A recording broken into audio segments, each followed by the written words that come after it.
Konnichiwa. Apa kabar? Dia bahasa apa bisanya ya? Assalamualaikum. Oh iya.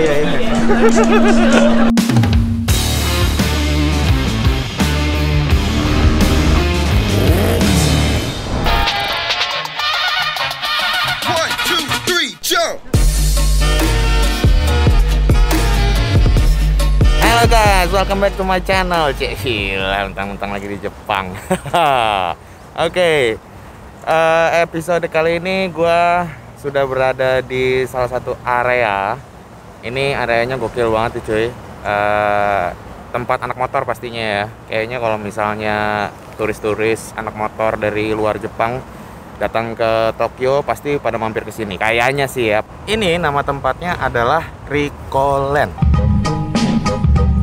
Ini salah satu toko aparel atau aksesoris motor terbesar. Cukup lengkap lah, mulai dari helm-helm, jaket-jaket, semuanya segala macam. Gue jalan kesini nyobain naik kereta dan ternyata perjalanannya cukup jauh.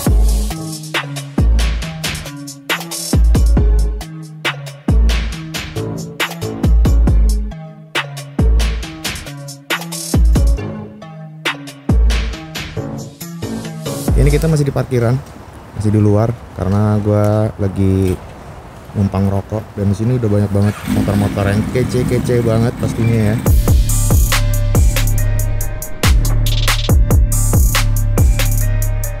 Oke, kita coba masuk.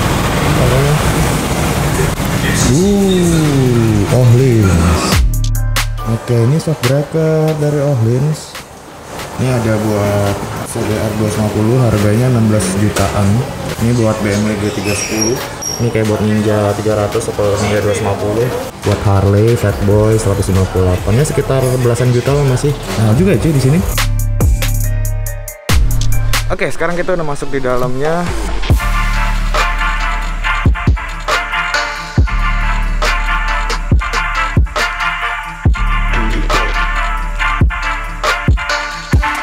Ini ada beberapa sarung tangan, banyak banget sih, bukan beberapa.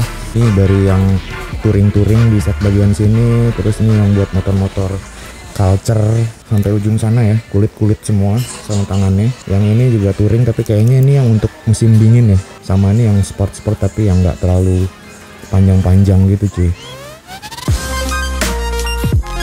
Moon Ice, yoyoy, 7.700, jadi sekitar 800.000, murah ya.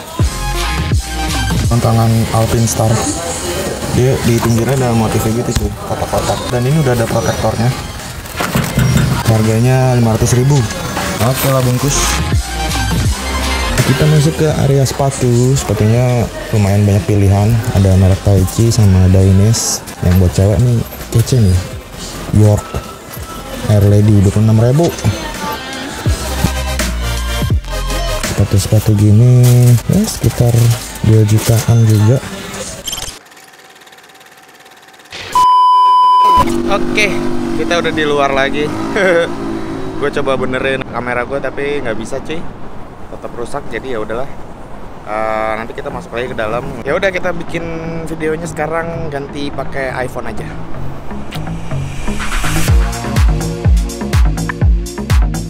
Jadi selain aparel di sini tuh banyak aksesoris juga cuy.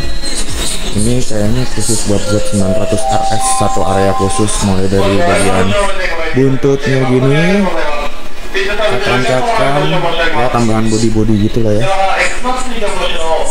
Motornya Z900 RS, buat buntutnya di situ. Ini harganya 48.000, sekitar 4 juta berarti. Ini ada knalpot juga, macam-macam ya.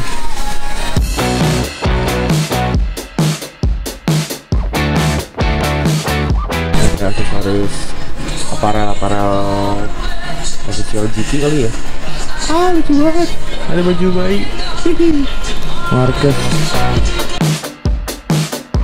Nah ini ada jajaran pedok-pedok nih, harganya 2 jutaan. Mungkin bahannya bagus ya, cuman gua nggak bisa beli karena bawahnya susah ya. Ini ada grab gas juga, pilihannya macam-macam. Ada dominonya asli nih guys. Ada yang vintage juga kayak gini, harganya cuma 200.000. Ini Daytona cuy. Wah kayaknya lucu nih. Harusnya soft grip gitu. Bodoh guys. Sama aja rasanya. Nah, ini yang pro grip. Lebih keset sih. Ini ada koleksi tas nih. Buat di motor. Harganya berapa ya? 9.000 cuy. Depan yang buat di seat back 18.000, jadi sekitar 1.800.000. Yang kecil-kecil juga 200.000-an cuy.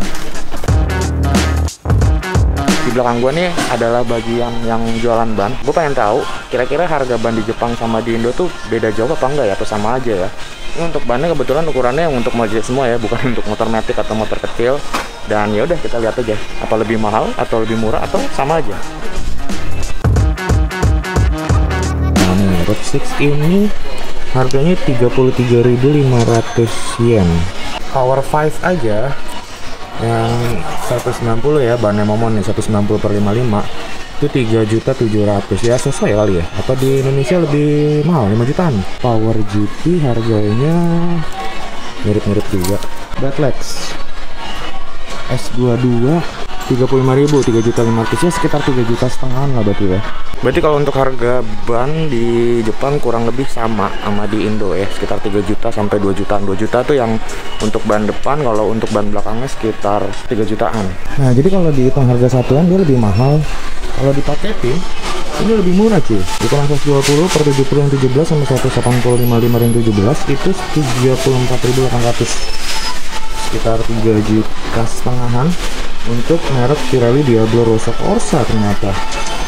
Ini agak mahal nih, Diablo Rosso Corsa 2 59 hampir 6 jutaan ya. Gua menuju bagian helm-helm.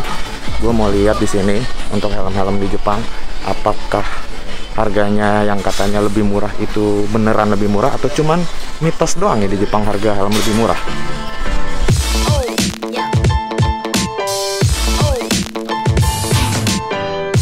Gue lagi nyari Husui helm Gramster ini ya, harganya itu 47.300 yen. Kalau di Indonesia kita harganya tadi 9 juta. Wah, 9.400.000. Di sini cuman 47.300 yen. Gokil, setengah harga. Menang banyak. Nah, ini juga ada helm Arai Rapid Neo yang kayak punya gue ya. Ini kalau di Jakarta 8 jutaan ya? 7,9. Ini harganya 4.500.000-an. 4.500.000 harganya. Gokil. Nah, ini untuk bagian section helm half face nya Arai. Ini ada beberapa model, tapi kalau gua lihat harganya sih sosok ya sama di Jakarta. Kayak yang putih ini harganya 43.000-an, sekitar 4 jutaan. Jadi kalau untuk yang half face masih sama, harganya sama yang di Jakarta. Ada model Arai RX7X yang polos gini, ini harganya 61.000 yen, jadi sekitar 6 jutaan lah kurang lebih ya. Yang berwarna juga ini sama, ini 65.000, agak mahalan dikit. Di sini kalau mau pakai helm mesti diginin dulu.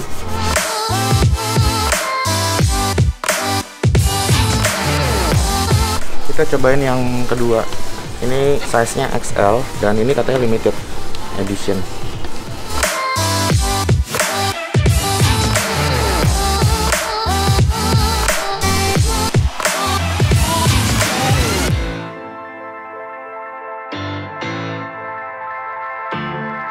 Untuk helm, akhirnya gue putusin untuk ngebeli Sui Glamster edisi khusus Cheetah 4D Studio, dimana Cheetah sendiri adalah sebuah bengkel custom di Jepang yang genrenya itu lebih banyak mengarah ke aliran flat tracker. Kapan lagi bisa beli Sui Glamster setengah harga? Cuman 5 jutaan. Hehe. Oke, terakhir sekarang urusan bayar-membayar. Lagi dicek buat tax free. Ya, jadi kalau di Jepang, kalau kita belanja, kita turis, bisa nunjukin paspor, itu harganya bebas pajak. Jadi bisa dikurangin gitu cuy, lebih murah harganya. Nah, ini kita lagi ngecek berapa yang dikurangin harga pajaknya gitu. Ya lumayan lah, bisa berkurang-kurang dikit ya. 100, 200, 300 yen lah. Dah, berkurang berapa? 300.000 adalah 300.000. 300, 500. Kita sudah keluar. Ya mudah-mudahan gue balik lagi ke sini ya. Kita kalau ada rezeki lah sama anak gue. Bye bye Rikolen.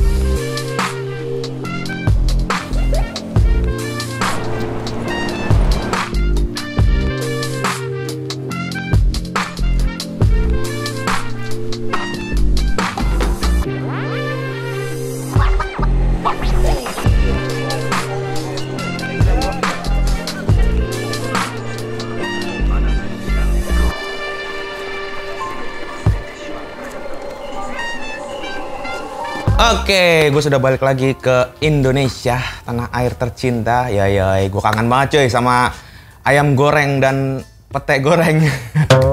Oke, kesimpulannya, apakah barang-barang motor di Jepang itu lebih murah dibandingin di Indonesia? Jawabannya adalah belum tentu.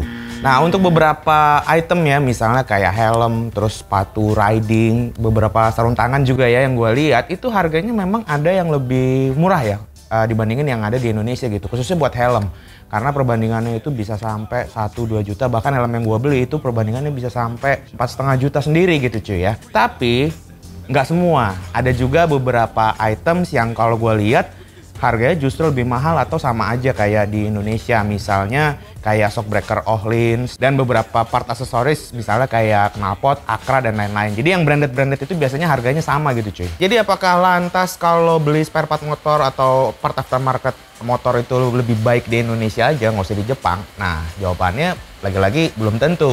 Karena seperti kita tahu ya, kalau pasar motor di Jepang sama di Indonesia itu beda. Nah, kalau kita lagi nyari beberapa parts yang sifatnya, atau misalnya nih gue punya motor build up gitu ya, ya otomatis lebih baik belanja langsung di Jepang. Karena kalau misalnya beli online di Indonesia, butuh biaya lagi tuh untuk biaya pengiriman dan lain-lain gitu kan. Kalau lagi di Jepang biasanya jauh lebih murah dibandingin saat beli di Indonesia. Atau dengan kata lain, ada beberapa parts yang mungkin memang harganya agak mahal di Jepang, tapi barang itu nggak dijual di Indonesia. Misalnya kayak kemarin tuh gue lihat ya, ada emblem Yamaha SR. Nah itu susah banget tuh cuy kalau di Indonesia kita cari ya. Karena emang Yamaha SR nggak masuk di Indonesia. Tapi kalau di Jepang karena motornya banyak, otomatis barangnya tuh melimpah ruah dan harganya nggak terlalu mahal. Nggak cuman spare part aja cuy ya, tapi misalnya kayak aparel gitu ya, itu juga ada yang harganya menurut gue lebih mahal di sana gitu dibandingin Indonesia. Tapi barang itu nggak dijual di Indonesia, melainkan hanya ada di Jepang. Nah itu banyak banget gitu loh. Jadi intinya kalau lagi ke Jepang ya pinter-pinter lah nyari.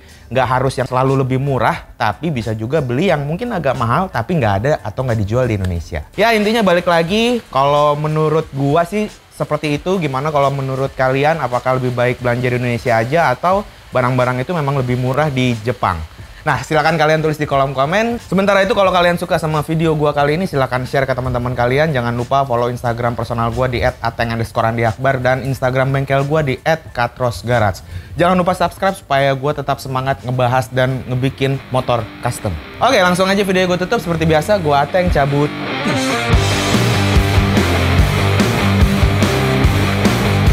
Kalau misalnya gua ke Jepang lagi, apakah gua harus buka just tip kali ya?